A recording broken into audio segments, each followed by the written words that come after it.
नमस्कार दोस्तों, GPS physics online classes में आप सभी का स्वागत है। दोस्तों, लास्ट क्लास में हमने गाउस का नियम तथा कूलाम के नियम से गाउस के नियम की उत्पत्ति के बारे में पढ़ा था। हमने कूलाम के नियम की सहायता से गाउस का जो नियम है उसे उत्पन्न किया था और हमारे पास जो गाउस का नियम हमको जो प्राप्त हुआ था फाई बराबर सिग्मा क्यू बटे एप्सिलॉन नॉट हमें प्राप्त हुआ था। आज हम यहाँ पर गाउस के नियम के जो अनुप्रयोग हैं उनके बारे में पढ़ेंगे। यानी आज हमको यहाँ पर गाउस के नियम के जो अनुप्रयोग होते हैं उनके बारे में पढ़ना है। तो आज की अपनी हेडिंग हो जाएगी, अपने पास कोई चालक है और उस चालक गोले के कारण हमको विद्युत क्षेत्र की जो तीव्रता है उसका मान ज्ञात करना है। छात्रों, जब हम गाउस के नियम की सहायता से जब इसके अनुप्रयोग करते हैं तो यहाँ पर हमको गाउस के नियम से जो प्राप्त होता है वो विद्युत फ्लक्स प्राप्त होता है। वो जो विद्युत फ्लक्स है उस विद्युत फ्लक्स के आधार पर हमको चालक गोले के कारण विद्युत क्षेत्र का मान ज्ञात करना है। तो यहाँ पर हमको दो समीकरणों की तुलना करनी होती है। यानी पहले आपको ये समझना है कि गाउस के नियम की सहायता से किस प्रकार से हम विद्युत क्षेत्र ज्ञात करते हैं। तो सबसे पहले मैं आपको ये समझाऊंगा कि गाउस का जब नियम आप लगाओगे तो गाउस के नियम के द्वारा आप किस प्रकार से विद्युत क्षेत्र का मान ज्ञात कर पाओगे। सबसे पहले हमने पढ़ा है विद्युत फ्लक्स। अगर हम विद्युत फ्लक्स की परिभाषा देखें मित्रों, विद्युत फ्लक्स, तो विद्युत फ्लक्स की परिभाषा से फ्लक्स का जो सूत्र हमको प्राप्त होता है फाई बराबर integral E vector dot D A vector, ये विद्युत फ्लक्स का सूत्र होता है। यानी किसी संपूर्ण बंद पृष्ठ से निर्गत जो फ्लक्स होता है उसका जो मान होता है वो फाई बराबर समाकलन E vector dot D A vector आता है। आप इस डी ए वेक्टर के स्थान पर डी एस वेक्टर भी लिख सकते हो, दोनों ही सही है, डी ए वेक्टर भी सही है और इस डी ए वेक्टर की जगह पर आप अगर डी एस वेक्टर लिखोगे तो डी एस वेक्टर भी सही रहेगा। तो ये तो अपना विद्युत फ्लक्स की परिभाषा से सूत्र है। अगर गाउस के नियम से हम देखें तो गाउस के नियम के द्वारा, गाउस के नियम से फ्लक्स फाई बराबर किसके होता है मित्रों? फाई का जो मान होता है वो सिग्मा क्यू बटे एप्सिलॉन नॉट होता है। ये हम पहले पढ़ चुके हैं कि फाई का जो मान है वो सिग्मा क्यू बटे एप्सिलॉन नॉट होता है। अब हमारे पास फाई के दो मान प्राप्त हो गए हैं। यानी फाई का एक मान तो समाकलन E vector dot D vector है और फाई का एक जो वैल्यू है वो सिग्मा क्यू बटे एप्सिलॉन नॉट है। अब आप इन दोनों की जब तुलना कर दोगे, यानी हम इन दोनों की अगर तुलना कर देते हैं तो यहां पर integral E vector dot D A vector, इसका जो मान आता है वो समीशन क्यू बटे एप्सिलॉन नॉट आ जाता है।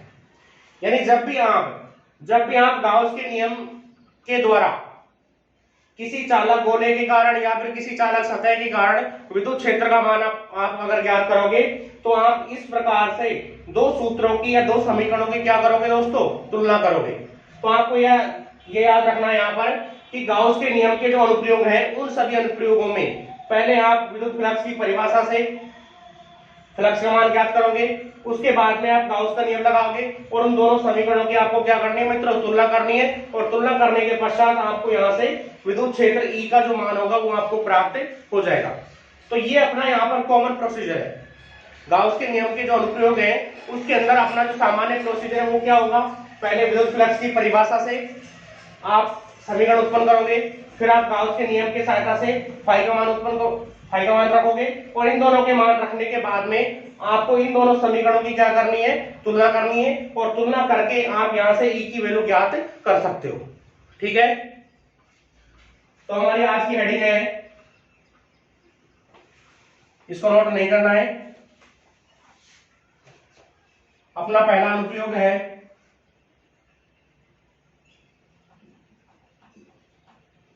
चालक गोले के कारण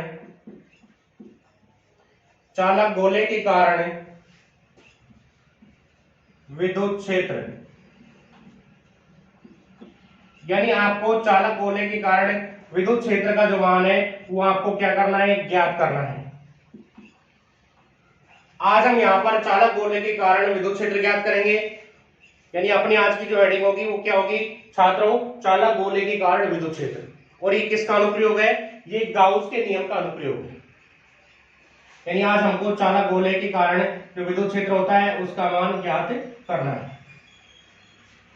चालक गोला के कारण विद्युत क्षेत्र पेपर में पूछे, या फिर गोलीय कोष के कारण, गोलीय कोष के कारण पेपर के अंदर इसका अनुप्रयोग यदि पूछा जाता है तो आपको यही करके आना है। यानी चालक गोला और गोलीय कोष दोनों के कारण अगर क्वेश्चन पेपर के अंदर आता है तो आपको यही टॉपिक करके आना है। ठीक है, तो इसको अब चालक गोले की जगह पर अगर एक गोलीय कोष देता है तो गोलीय कोष के कारण भी विद्युत क्षेत्र आप इसी प्रकार से सेम प्रोसीजर से ज्ञात करोगे। अब आपको यहां पर यह समझना है कि चालक गोले के कारण हम विद्युत क्षेत्र किस प्रकार से ज्ञात करेंगे। गाउस के नियम के अनुप्रयोग का जो सामान्य प्रोसीजर है वो मैं आपको पहले बता ही चुका हूं कि सबसे पहले आप विद्युत फ्लक्स की परिभाषा से फाई का मान ज्ञात करोगे, उसके बाद में आपको गाउस का नियम लगा करके फाई का मान ज्ञात करना है और दोनों समीकरणों की क्या करनी है मित्रों, तुलना करनी है, और तुलना करके आप गाउस के नियम का कोई सा भी जो अनुप्रयोग होगा उसे सोल्व कर सकते हो। तो चालक गोले के कारण विद्युत क्षेत्र के लिए हम क्या करते हैं, एक आर त्रिज्या का चालक गोला लेते हैं। आपको बिल्कुल ध्यान से समझना है, गाउस के नियम के जो अनुप्रयोग है यहां से एक क्वेश्चन आने की संभावना रहती है। ठीक है, ये अपने पास एक आर त्रिज्या का, कैपिटल आर त्रिज्या का ये चालक गोला है। इसकी जो रेडियस है वो कितनी है मित्रों, कैपिटल आर है। ये इसका केंद्र है ओ। अब इस चालक गोले को हमको क्या करना है, आवेशित करना है। अब आपको ये बात ध्यान रखनी है कि जब भी किसी चालक गोले के ऊपर हम आवेश देते हैं, यानी जब भी हम किसी चालक गोले को आवेश देते हैं तो पूरा का पूरा जो आवेश होता है वो उसकी सतह पर एक समान रूप से फैल जाता है। यानी जब भी आप किसी चालक को आवेशित करोगे तो पूरा का पूरा जो आवेश होगा वो उसकी जो सरफेस है, उसकी जो सतह है, उस सतह पर समान रूप से क्या हो जाएगा छात्रों, फैल जाएगा। अगर आप इस चालक गोले को प्लस क्यू आवेश दे रहे हो तो पूरा का पूरा प्लस क्यू आवेश इसकी सतह पर समान रूप से वितरित हो जाता है। यानी इस चालक गोले को आपने प्लस क्यू आवेश दिया तो इसको दिया गया जो पूरा का पूरा आवेश है वो इस चालक गोले की सतह पर समान रूप से फैलेगा। यानी चालक गोले के अंदर आवेश का जो मान होता है मित्रों वो शून्य होता है। यानी जब भी आप किसी चालक को आवेशित करते हो तो उसको दिया गया पूरा का पूरा जो आवेश होगा वो उसकी सतह पर समान रूप से क्या हो जाएगा, फैल जाएगा। जबकि उसके अंदर आवेश का जो मान है, यानी इस चालक गोले के अंदर जो आवेश होगा वो कितना हो जाएगा, शून्य हो जाएगा। ये आपको याद रखना है। ठीक है, आप क्या याद रखोगे कि जब भी हम किसी चालक गोले को आवेशित करते हैं तो चालक को दिया गया जो आवेश है वो उस चालक की सतह पर समान रूप से क्या हो जाता है, फैल जाता है। जबकि उसके अंदर जो आवेश का मान होता है वो कितना होता है मित्रों, शून्य होता है। ये केवल चालक गोले के लिए है। ठीक है, अब यहां पर इस टॉपिक को करने के लिए हमारे पास तीन स्थितियां होती हैं। इसकी जो पहली स्थिति आती है, पहली स्थिति में इस चालक गोले के बाहर विद्युत क्षेत्र ज्ञात करते हैं। यानी चालक गोले के कारण विद्युत क्षेत्र का जब हम मान ज्ञात करते हैं तो अपने पास थ्री स्थितियां हैं, थ्री केसेज हैं। पहली स्थिति में चालक गोले के बाहर यहां पर कोई बिंदु लेंगे और उस बिंदु पर विद्युत क्षेत्र का मान ज्ञात करेंगे। ठीक है, सेकंड स्थिति में चालक गोले की सतह पर यहां पर कोई बिंदु ले लिया जाएगा, सतह पर विद्युत क्षेत्र ज्ञात करेंगे। और तीसरी जो स्थिति आती है, तीसरी स्थिति में इस चालक गोले के अंदर कहीं पर भी कोई बिंदु ले लेंगे और उस बिंदु पर विद्युत क्षेत्र का जो मान होगा वो हम क्या कर लेंगे, ज्ञात कर लेंगे।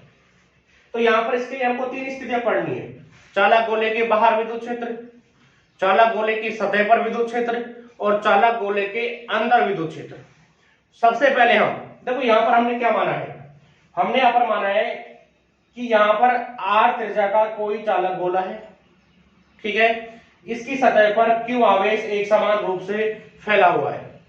यानी इस पर आवेश की जो मात्रा है वो कितनी है मित्रों, क्यू है। तो ये हमने मान लिया है। क्या माना है कि आर त्रिज्या का, कैपिटल आर त्रिज्या का हमारे पास कोई चालक गोला है और इसकी सतह पर जो क्यू आवेश है वो एक समान रूप से फैला हुआ है, यानी एक समान रूप से वितरित है। अब यहां पर जो पहली स्थिति आती है, पहली स्थिति में हम चालक गोले के बाहर विद्युत क्षेत्र ज्ञात करेंगे। तो पहली स्थिति अपनी चालक गोले, इसको गोले कोष भी कह सकते हैं।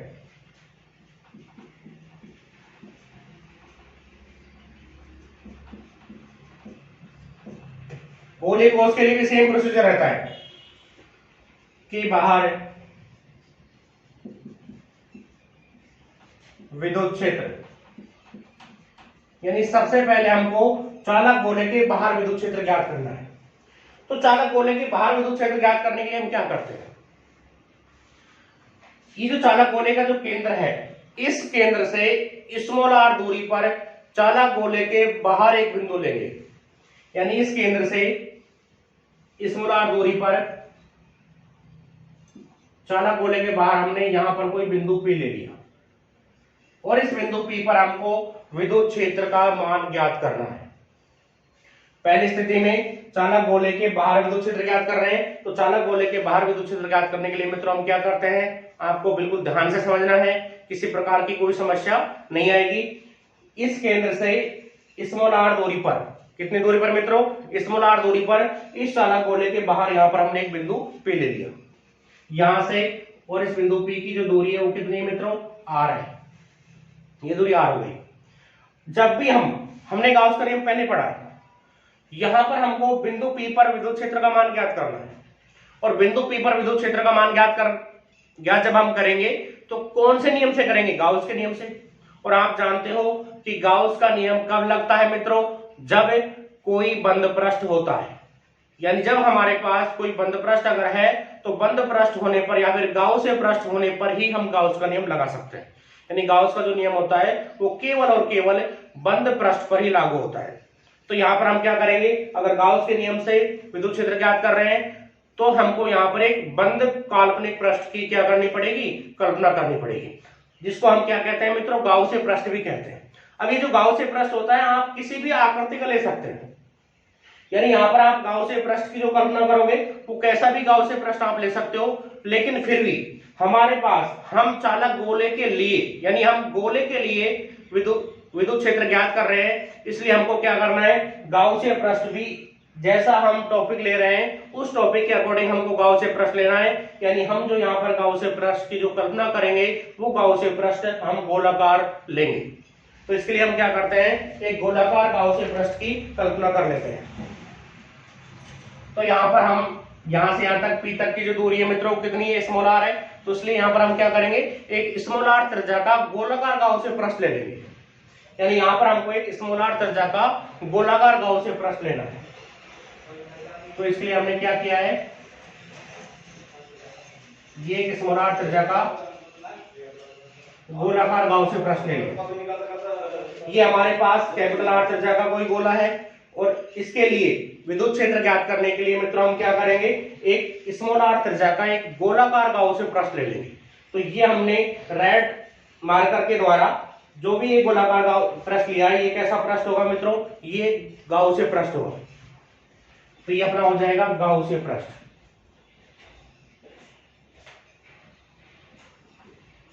तो हमने एक स्मॉल r त्रिज्या के गोलाकार गाउसीय पृष्ठ की कल्पना की।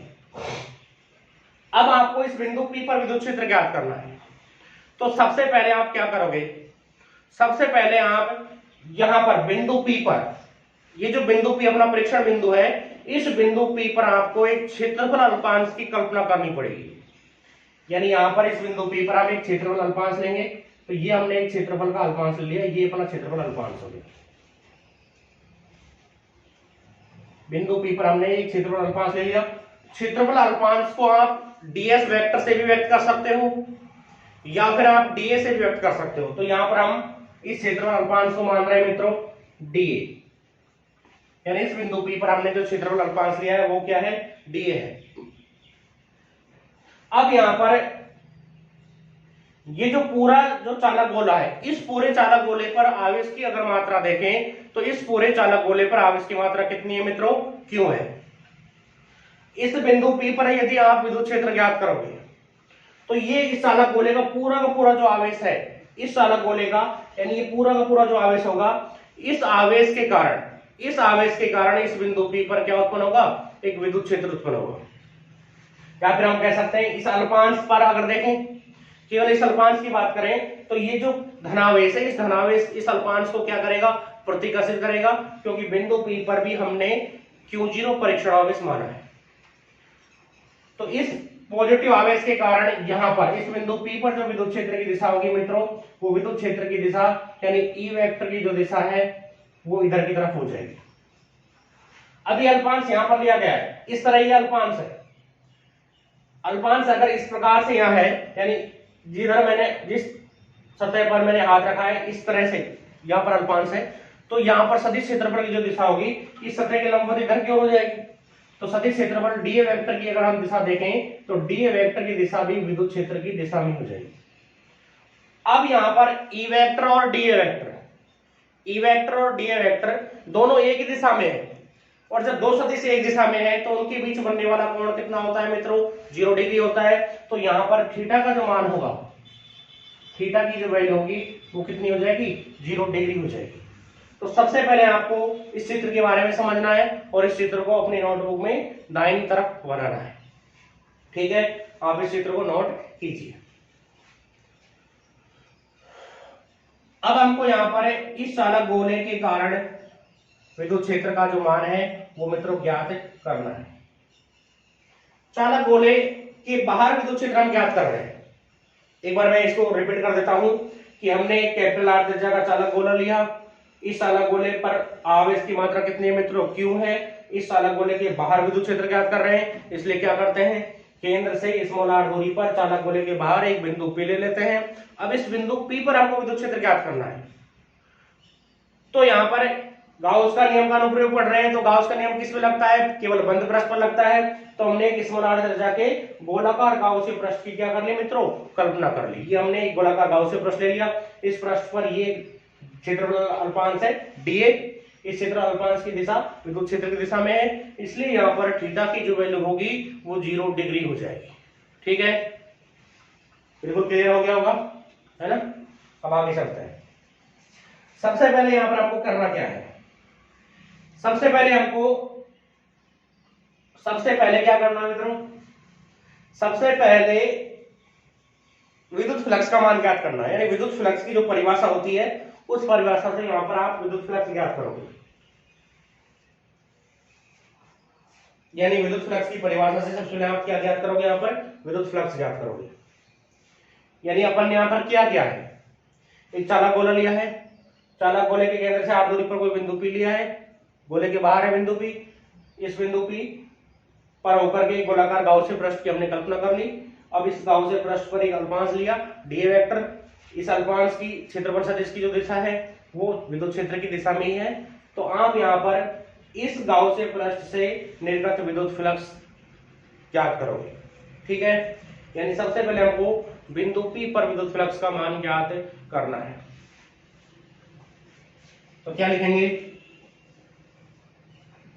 विद्युत फ्लक्स की परिभाषा से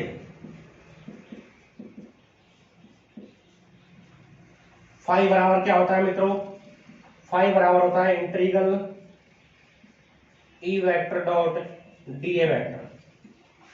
विद्युत फ्लक्स की परिभाषा से हमारे पास जो सूत्र आता है फाई बराबर समाकलन E vector dot d A vector. इस पूरे पृष्ठ से निर्गत फ्लक्स ज्ञात कर रहे हैं, इसलिए पूरे पृष्ठ के लिए तो यहां पर एस लिख देते हैं। यानी इस पूरे पृष्ठ से, इस गाउसीय पृष्ठ से निर्गत जो फ्लक्स होगा उस निर्गत फ्लक्स का जो मान होगा वो फाई बराबर समाकलन E vector dot d A vector आ जाएगा। ई वेक्टर और डीए वेक्टर इन दोनों के बीच में क्या है, डॉट प्रोडक्ट यानी अदिश गुणनफल है। तो आप इस अदिश गुणनफल को यहाँ पर सोल्व करोगे। जब दो सदिशों के बीच में डॉट प्रोडक्ट करते हैं तो क्या आता है, cos थीटा आता है। तो फाई बराबर इंटीग्रल, ये एस हो गया, ये क्या हो जाएगा मित्रों, ई डीए cos थीटा, ये अपना ई डीए cos थीटा। अब ये आपको ई डीए cos थीटा प्राप्त हो चुका है। ई और डीए के बीच का जो कोण है, चित्र से हम देखेंगे कि ई और डीए के बीच का जो कोण है वो थीटा बराबर कितना है मित्रों, 0 डिग्री है। थीटा बराबर कितना है यहाँ पर, 0 डिग्री है। 0 क्यों है, क्योंकि क्षेत्रफल सदिश की जो दिशा है, ये क्षेत्रफल हो गया, इसकी दिशा इधर की ओर है और इधर ही अपना क्या है, विद्युत क्षेत्र है। तो थीटा का मान 0 डिग्री हो गया। तो 0 डिग्री यहाँ पर रख दो। cos 0 का मान कितना हो जाएगा मित्रों, cos 0 का मान कितना होता है, 1 होता है। तो फाई बराबर integral S E D cos 0 degree. cos 0 का मान 1 होता है, तो यहां से e डी आ जाएगा। e कैसा है यहाँ पर नियत, देखो e नियत क्यों है वो आपको समझना है। यहां पर ये आप याद करोगे, ठीक है, o से इस बिंदु P तक की दूरी r है। e का सूत्र क्या होता है, k क्यू बटे आर स्क्वायर होता है। किसी बिंदु आवेश से r दूरी पर विद्युत क्षेत्र E बराबर k क्यू बटे आर स्क्वायर है। इस क्यू आवेश के कारण आप याद कर रहे हो, तो k क्यू इस बिंदु पर भी r दूरी होगी, यहाँ पर लोगे तो बिंदु यहाँ भी r दूरी होगी, यहाँ लोगे तो यहाँ भी r दूरी होगी, यहाँ लोगे तो यहाँ भी r दूरी होगी। यानी इस गाउसियन पृष्ठ के प्रत्येक बिंदु की केंद्र से दूरी r रहेगी। दूरी जब समान है तो विद्युत क्षेत्र कैसा रहेगा, समान रहेगा। यानी विद्युत क्षेत्र का जो परिमाण आएगा वो प्रत्येक बिंदु पर बराबर आएगा।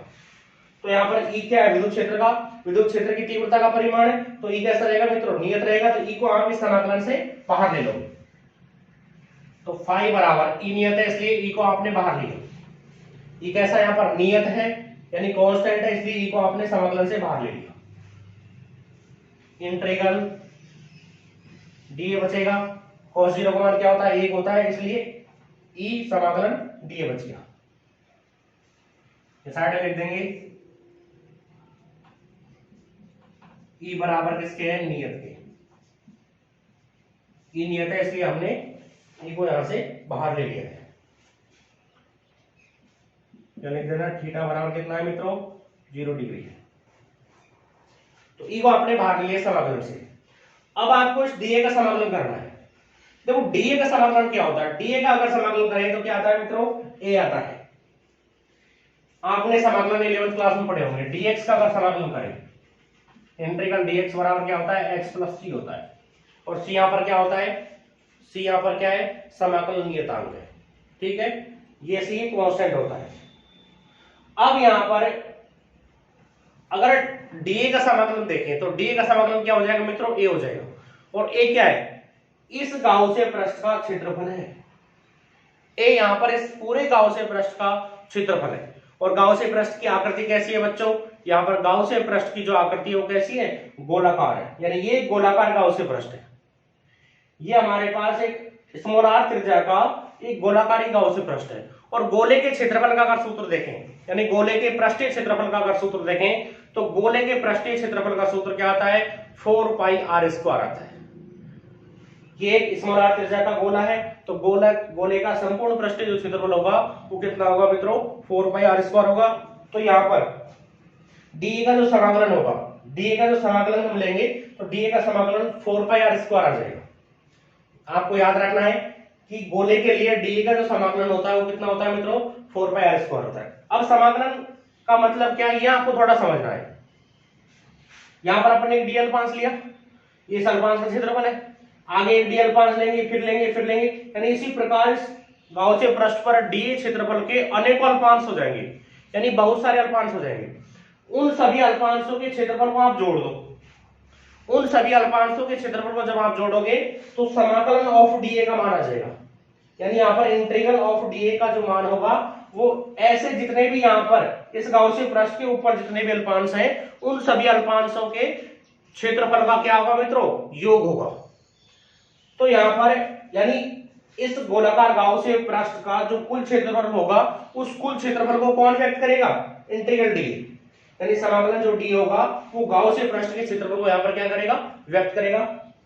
और इस गोलाकार गाउसियन पृष्ठ का जो क्षेत्रफल होता है, गोलाकार गाउसियन पृष्ठ का जो क्षेत्रफल होगा वो कितना हो जाएगा मित्रों, 4 पाई r स्क्वायर हो जाएगा। तो इंटीग्रल ऑफ dA इसकी जगह आप क्या रखोगे, 4 पाई r स्क्वायर।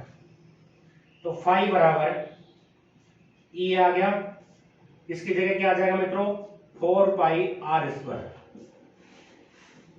ये गोलाकार गाउसियन पृष्ठ का कुल क्षेत्रफल है।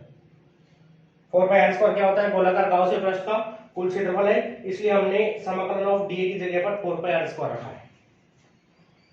साइड में लिख देना इंटीग्रल ऑफ dA बराबर है 4 पाई r स्क्वायर। और यह क्या है, गोले का संपूर्ण पृष्ठीय क्षेत्रफल।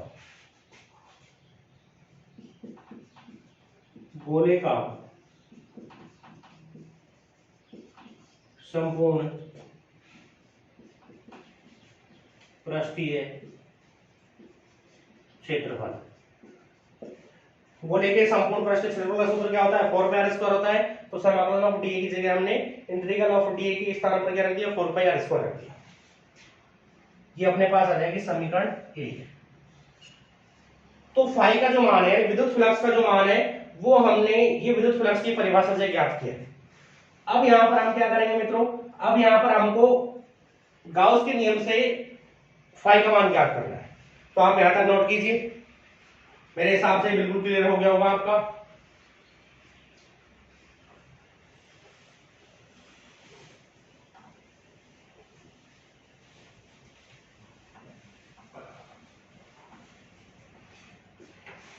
अब आगे क्या करेंगे, गाउस के नियम से इस गाउसीय पृष्ठ से निर्गत फ्लक्स ज्ञात करेंगे। आपको क्या लिखना है, गाउस के नियम से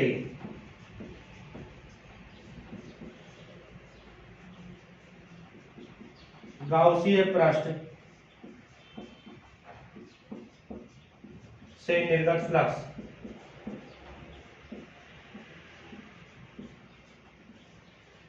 गाउसीय पृष्ठ से निर्गत जो फ्लक्स होता है वो फाई बराबर किसके आता है मित्रों, गाउस का नियम क्या होता है, सिग्मा क्यू बटे एप्सिलॉन नॉट होता है, ये गाउस का नियम है। तो इस गाउसीय पृष्ठ से अगर निर्गत फ्लक्स हमको ज्ञात करना है तो इससे निर्गत फ्लक्स का जो मान होगा वो फाई बराबर सिग्मा क्यू बटे एप्सिलॉन नॉट आ जाएगा। ये अपना कौन सा नियम है, ये गाउस का नियम है, ये हम पहले पढ़ चुके हैं। अब यहाँ पर ये जो पूरा का पूरा जो गाउसीय पृष्ठ है, इस गाउसीय पृष्ठ के अंदर आवेश की अगर मात्रा देखें तो आवेश कितना है, सिग्मा क्यू का मान कितना है मित्रों, क्यू है। तो आप सिग्मा क्यू की जगह पर क्यू रख दोगे, यानी इस पूरे गाउसीय पृष्ठ के अंदर ये चालक गोला रखा हुआ है और इस चालक गोले के ऊपर जो कुल आवेश है वो कितना है, क्यू है। तो सिग्मा क्यू की जगह आप क्या रखोगे, क्यू रख दोगे। तो फाई बराबर सिग्मा क्यू की जगह आप क्या रखोगे, क्यू रखोगे। तो ये क्यू रख दिया आपने, क्यू बटे एप्सिलॉन नॉट हो गया। और ये कौन सी आ गई, समीकरण 2 आ गई। यहां पर हमने किसका मान रखा है, समीशन क्यू बराबर ये क्यू के। समीकरण 1 से भी हमने फाई का मान ज्ञात किया था और समीकरण 2 से भी हमने फाई का मान ज्ञात किया है। अब आप इन दोनों समीकरणों की क्या करोगे, तुलना। यानी अब आपको इन दोनों समीकरणों की क्या करनी है मित्रों, तुलना करनी है। तो समीकरण 1 और 2 की क्या कर दो, तुलना। समीकरण 1 व समीकरण 2 की तुलना करने पर तो आपने यहां पर समीकरण 1 और समीकरण 2 की क्या कर दी, तुलना कर दी। समीकरण 1 का एलएचएस फाई है, समीकरण 2 का भी एलएचएस फाई है। फाई का मान समीकरण 1 से किसके बराबर है, इंटीग्रल ई वेक्टर डॉट डी वेक्टर। तो समीकरण 1 का आरएचएस आ जाएगा इंटीग्रल तो खत्म हो गया था, e into 4 pi r square बराबर हो जाएगा क्यू बटे एप्सिलॉन नॉट की। जब हमने समीकरण 1 और 2 की तुलना की तो यहां पर e into 4 pi r square बराबर क्यू बटे एप्सिलॉन नॉट हो गया। आपको मान किसका ज्ञात करना है, e का ज्ञात करना है। तो इस 4 पाई आर स्क्वायर को आप यहां पर नीचे ले जाओगे, ठीक है। आपको केवल e का मान ज्ञात करना है, तो e को आप यहां रखोगे, ये पूरा 4 पाई आर स्क्वायर यहां चला जाएगा नीचे। तो e बराबर क्यू बटे 4 pi r square epsilon not, ऐसा आप लिख सकते हो। इस एप्सिलॉन नॉट को इस 4 पाई के साथ लिख दो। ये यहां पर अपने पास जो एप्सिलॉन नॉट है इसे आप इस 4 पाई के साथ लिख दो। जैसे आप इसे 4 पाई के साथ लिखोगे तो यहां पर 1/4 पाई एप्सिलॉन नॉट आ जाएगा। और 1/4 पाई एप्सिलॉन नॉट का मान किसके बराबर होता है, k के बराबर होता है। यानी इसे आप लिख सकते हो E बराबर 1/4 पाई एप्सिलॉन नॉट, ऊपर क्यू बचेगा और यह बटे में आर स्क्वायर बच जाएगा। ये मान आपके पास बचेगा। ये मान 1/4 पाई एप्सिलॉन नॉट का जो मान है ये किसके बराबर होता है छात्रों, ये मान k के बराबर है। ये किसका मान है, k का है। तो इसकी जगह आप k रख सकते हो अगर रखना चाहते हो। तो आगे क्या आ जाएगा, E बराबर 1/4 पाई एप्सिलॉन नॉट की जगह आपने k रखा, ये क्या हो गया, क्या बच गया, q बटे आर स्क्वायर। तो ये k के साथ q आ गया और बटे में आर स्क्वायर आ गया। तो इस तरह आप विद्युत क्षेत्र का जो मान है वो चालक गोले के बाहर ज्ञात कर सकते हो। ये हमने विद्युत क्षेत्र चालक गोले के कहां ज्ञात किया है, बाहर ज्ञात किया है। तो इसलिए आप इसके सापेक्ष में बाहर लिख देना, यानी चालक गोले के बाहर जो विद्युत क्षेत्र है, बाहर विद्युत क्षेत्र का जो मान है ई आउट या ई बाहर कितना होता है, के क्यू बटे आर स्क्वायर होता है। तो ये हमने इस चालक गोले के बाहर विद्युत क्षेत्र ज्ञात कर लिया है। ये अपनी पहली स्थिति है। अब इसके बाद में हम क्या करेंगे, इस चालक गोले की सतह पर विद्युत क्षेत्र ज्ञात करें। यानी ये जो अपना चालक गोला है, इस चालक गोले की सतह पर हमको विद्युत क्षेत्र का जो मान होगा वो क्या करना है मित्रों, ज्ञात करना है। तो आप इसे नोट कीजिए।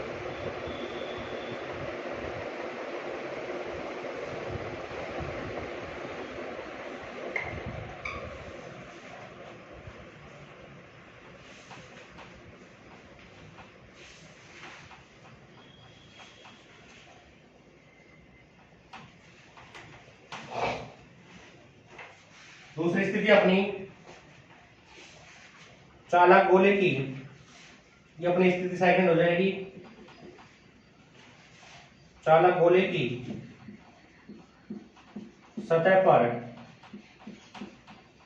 विद्युत क्षेत्र, यानी अब आपको चालक गोले की सतह पर विद्युत क्षेत्र का मान ज्ञात करना है। सतह का मतलब क्या है, ये चालक गोले की सतह है। अब इस सतह पर आप कोई बिंदु पी लोगे, यानी इस सतह पर आपने यहां पर आप कोई बिंदु पी ले लिया। इस बिंदु P की केंद्र से जो दूरी होगी, यानी ये जो बिंदु P है, इस बिंदु P की केंद्र से दूरी हम क्या मानते हैं, R मानते हैं, स्मॉल r मानते हैं। तो यहां पर R का जो मान होगा वो बराबर हो जाएगा कैपिटल R के। जबकि पहली वाली स्थिति जो हमने की थी, पहली वाली स्थिति में आप यहां पर नोट कर लेना, इससे पहले की स्थिति में R का जो मान था वो कैपिटल R से कैसा था मित्रों, बड़ा था। यानी R greater than capital R था पहली स्थिति में। विद्युत क्षेत्र के आगे आप पोस्टर लगा के ये लिख लेना, R greater than capital R।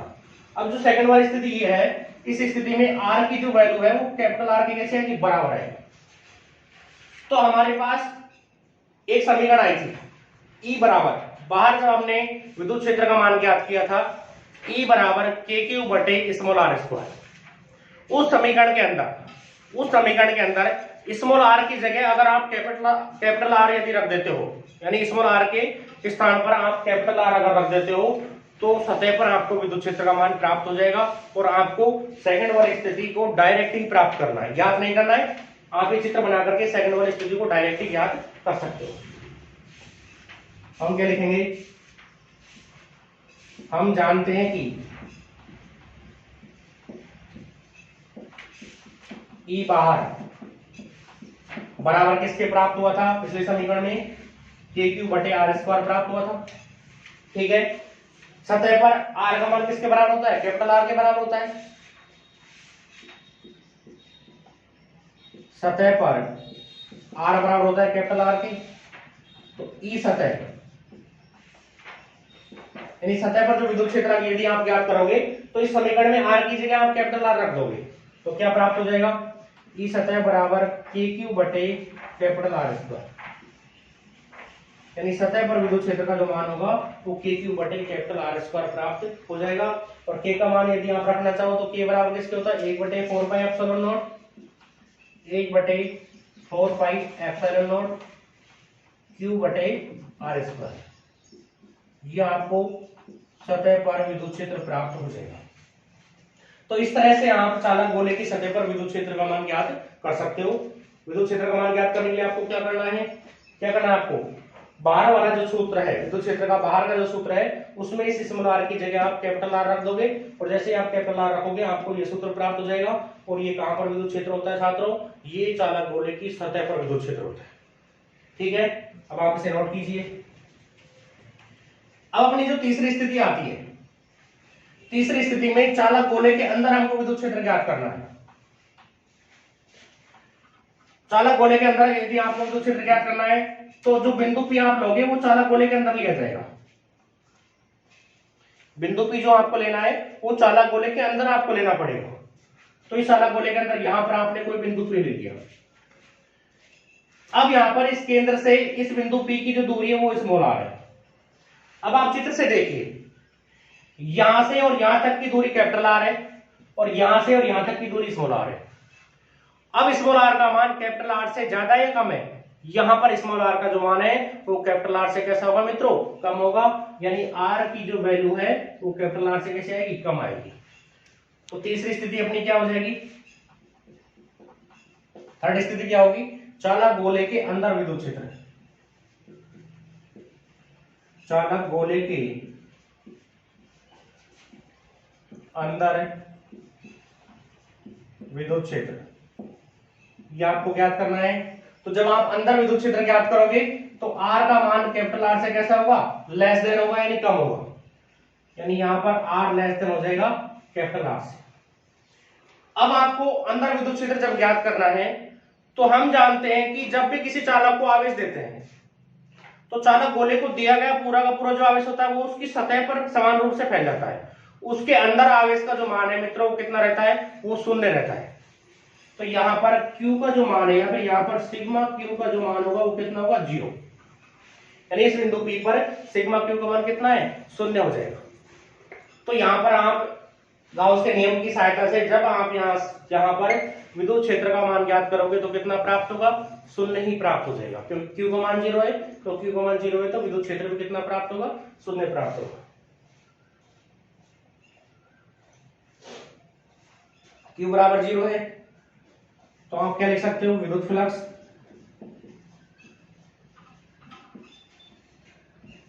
Phi बराबर किसके होता है, integral E vector dot D vector होता है। ठीक है, परिभाषा से ये हो जाएगा E D A cos theta.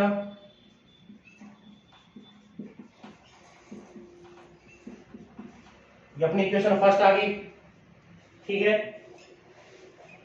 Theta का मान यदि आप 0 भी रखते हो तो ई डी आ जाएगा। इसकी जब आप गाउस के नियम वाली समीकरण से तुलना करोगे, गाउस के नियम वाले समीकरण से आप इसकी तुलना करोगे तो तुलना करने पर सिग्मा क्यू का मान क्या रखोगे मित्रों, शून्य रखोगे। तो शून्य रखते ही विद्युत क्षेत्र का जो मान होगा तो कितना प्राप्त हो जाएगा, 0 प्राप्त हो जाएगा। तो फाई बराबर इंटीग्रल ई डी, थीटा 0 रखा, ई को बाहर ले लिया,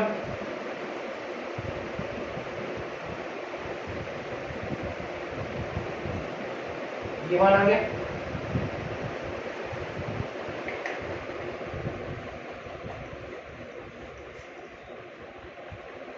शॉर्ट भी कर लो इसको, तो इसका कोई ज्यादा महत्वता है नहीं। ठीक है, ये समीकरण एक होगी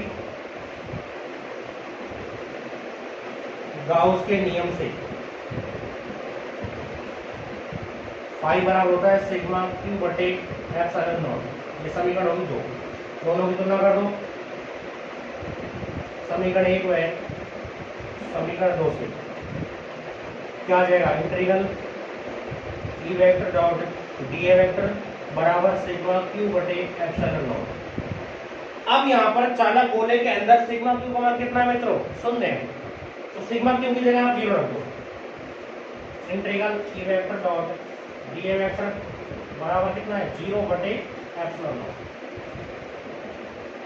यानी सिग्मा क्यू का मान शून्य है। शून्य में आप किसी भी राशि का भाग देते हो 0 आता है। तो यहाँ पर आ जाएगा integral E vector dot D A vector बराबर 0। अगर इस समाकलन का मान शून्य है, ई vector dot D A vector के समाकलन का मान क्या है मित्रों, 0 है, तो डी ए क्या है, क्षेत्रफल है। तो क्षेत्रफल कभी भी 0 हो नहीं सकता। क्षेत्रफल का मान कभी 0 हो सकता है, क्षेत्रफल का मान कभी भी 0 नहीं हो सकता। जब ई vector dot D A vector का समाकलन शून्य है तो डी ए का समाकलन 0 तो हो नहीं सकता। डी ए का समाकलन यहाँ क्या आ जाएगा, यहाँ पर आप जो गाउसी प्रश्न लोगे वो गाउसी प्रश्न कहाँ होगा, इसके अंदर होगा। इस चित्र में आप थोड़ा सा ये गाउसी प्रश्न और बना दें।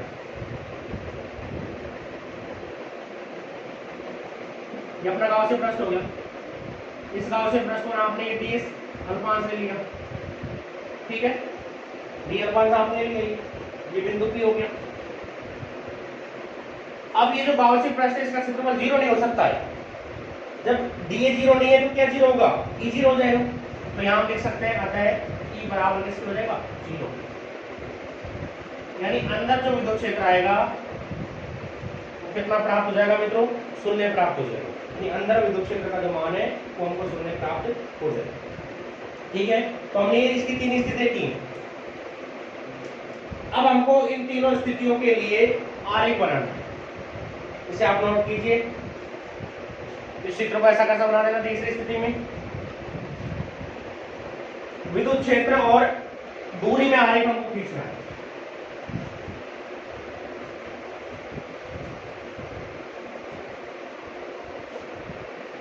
विद्युत क्षेत्र तथा दूरी में आरेख, आरेख हमको खींचना है। किसके लिए? चालक गोले के लिए। एक अक्ष पर हम क्या ले लेंगे? एक अक्ष पर हम दूरी ले लेंगे, इधर इस अक्ष पर हमने दूरी आर ले ली, ये अपना मूल बिंदु हो जाएगा, और इधर हमने विद्युत क्षेत्र ई ले लिया। ई और आर में आरेख हमको खींचना है। अब यहां पर हमने 3 बिंदु लिए हैं, चालक गोले की सतह पर, चालक गोले के बाहर और चालक गोले के अंदर। तो यहां हम क्या करेंगे?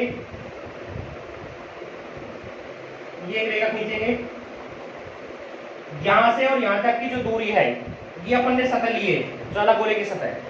तो इस बिंदु पर स्मॉल आर का जो मान है वो कैपिटल आर के बराबर होगा। यानी ये जो रेखा है, इस रेखा पर स्मॉल आर की वैल्यू कैपिटल आर के बराबर होगी। यानी ये जो रेखा है वो चालक गोले की सतह होगी, ये हमने यहाँ सतह मानी। इस बिंदु से इधर आर का जो मान है वो कैपिटल आर से कैसा होता है मित्रों? कम होता है, क्योंकि तो यहाँ से इधर की तरफ जाएंगे तो आर का मान कम है, स्मॉल आर का मान कैपिटल आर से कम है। यहाँ से इधर जाएंगे तो स्मॉल आर का मान कैपिटल आर से कैसा ज्यादा है, तो इधर तो आर की वैल्यू ज्यादा होगी कैपिटल आर से, और यहाँ पर आर का मान कम होगा कैपिटल आर से। ये अपन ने चालक गोले की सतह मान ली, सतह पर आर बराबर कैपिटल आर होता है, ठीक है। यहां से यहां तक कहीं पर भी अगर कोई बिंदु पी लेंगे तो उस बिंदु की इस केंद्र O से जो दूरी आएगी, आर का मान कैपिटल आर से कैसे होगा मित्रों? कम होगा, क्योंकि ये अंदर वाली स्थिति यहाँ से तक अंदर हो जाएगा। अब इसके बाद में यहाँ से और इधर अगर चलते हैं तो आर का मान कैपिटल आर से कैसा हो जाएगा? ज्यादा हो जाएगा। तो यहाँ से आगे की स्थिति बाहर वाली स्थिति होगी। अब विद्युत क्षेत्र के अपने पास कई मान प्राप्त हुए हैं। अंदर विद्युत क्षेत्र 0 है, अंदर विद्युत क्षेत्र का मान 0 प्राप्त हुआ है। अंदर कहीं पर भी बिंदु पे आप लोगे तो विद्युत क्षेत्र 0 आएगा। तो आपका जो आरेख है वो 0 यहां पर आएगा। अंदर जो आरेख आएगा वो 0 आपका यहाँ प्राप्त होगा, इस रेखा पर 0। आर का मान बढ़ रहा है, लेकिन विद्युत क्षेत्र का मान इस रेखा पर कितना है मित्रों? 0 है। आर का मान यहाँ से यहाँ तक बढ़ा है, लेकिन विद्युत क्षेत्र ऊपर की तरफ आरेख नहीं गया है, यानी ई का मान कितना है? इस रेखा पर 0 है। तो आरेख प्रारंभ में ये आएगा। सतह पर विद्युत क्षेत्र का मान KQ बटे R स्क्वायर। सतह पर विद्युत क्षेत्र का मान कितना है? KQ बटे R स्क्वायर। तो ये सतह हो गई, यहाँ पर विद्युत क्षेत्र जो होगा ये सतह पर विद्युत क्षेत्र का मान होगा KQ बटे कैपिटल R स्क्वायर, ये सतह पर होगा। अब जैसे ही आप चालक गोले की सतह से बाहर कोई बिंदु लोगे, दूरी का मान जितना ज्यादा होगा, यानी दूरी का मान जितना ज्यादा होगा विद्युत क्षेत्र की तीव्रता उतनी घटेगी। क्योंकि देखो E बराबर किसके होता है? E बराबर है KQ बटे R स्क्वायर, ये तो है सतह पर, और E बराबर है KQ बटे स्मॉल r स्क्वायर, ये बाहर, ये सतह पर है और ये कहाँ है? बाहर है। इस r का मान इस r से कैसा मित्र? ज्यादा, यानी स्मॉल r इस r से कैसा? ज्यादा। तो ये मान तो ज्यादा होगा, r का मान बढ़ रहा है तो ये वाला मान क्या होगा? कम होगा। r का मान आप जितना ज्यादा करोगे विद्युत क्षेत्र की तीव्रता उतनी कम होती चली जाएगी। यानी यहाँ पर जो विद्युत क्षेत्र है वो r के वर्ग के कैसा है? व्युत्क्रमानुपाती, और व्युत्क्रमानुपाती वाला जो आरेख आता है वो ऊपर से नीचे की तरफ आता है, यानी वो आरेख ऊपर से नीचे की तरफ आता है। जैसे जैसे आप r का मान बढ़ाओगे, r का मान बढ़ाने पर विद्युत क्षेत्र की तीव्रता का जो मान है वो मित्रों कैसा होगा? घटता चला जाएगा। तो ये जो आरेख होगा तो यहाँ से इस प्रकार से प्राप्त हो जाएगा। अब आपको इस रेखा को, ये आरेख वाली जो रेखा है उसको इस रेखा पर टच नहीं करना है। अगर आप इस रेखा पर टच कर देते हो तो विद्युत क्षेत्र फिर 0 हो जाएगा। इसलिए बाहर जो विद्युत क्षेत्र का जो आरेख आएगा, E और R में जो आरेख होगा वो इस प्रकार से वक्री आरेख आपको प्राप्त हो जाएगा। ये तो सतह पर आरेख है यहाँ पर, और ये कहाँ है? ये आउट है, बाहर है। ये समानुपाती होता है या फिर बराबर समानुपाती होता है E बटे R स्क्वायर। यानी बाहर जो विद्युत क्षेत्र होगा वो R के वर्ग के कैसा होगा मित्रों? व्युत्क्रमानुपाती होगा। R का मान बढ़ेगा तो विद्युत क्षेत्र का मान घटेगा। तो यहाँ पर इस चालक गोले के लिए अगर विद्युत क्षेत्र और दूरी में आरेख खींचे तो ये आरेख हमको प्राप्त हो जाएगा। तो आपको तीनों बिंदु करने, तीनों बिंदु करने के पश्चात आप विद्युत क्षेत्र और दूरी के मध्य में आरेख खींच देना, ठीक है। अपना ये चालक गोले के कारण विद्युत क्षेत्र, अपना टॉपिक ये समाप्त हो गया है। चाहे तो यहाँ पर चालक गोले के लिए पूछे, चाहे गोले कोष के लिए पूछे, आपको यही करके आना है। अगर यह गोले कोष देता तो यहाँ पर आप गोले कोष लिख दोगे, सेम चित्र रहेगा, सेम प्रोसीजर रहेगा और सेम ही रिजल्ट प्राप्त होगा। ठीक है मित्रों, आज के लिए अब इतना ही काफ़ी है। आपको अगर हमारी वीडियो पसंद आई तो आप इस वीडियो को लाइक करें, साथ में हमारे चैनल को सब्सक्राइब करें। धन्यवाद।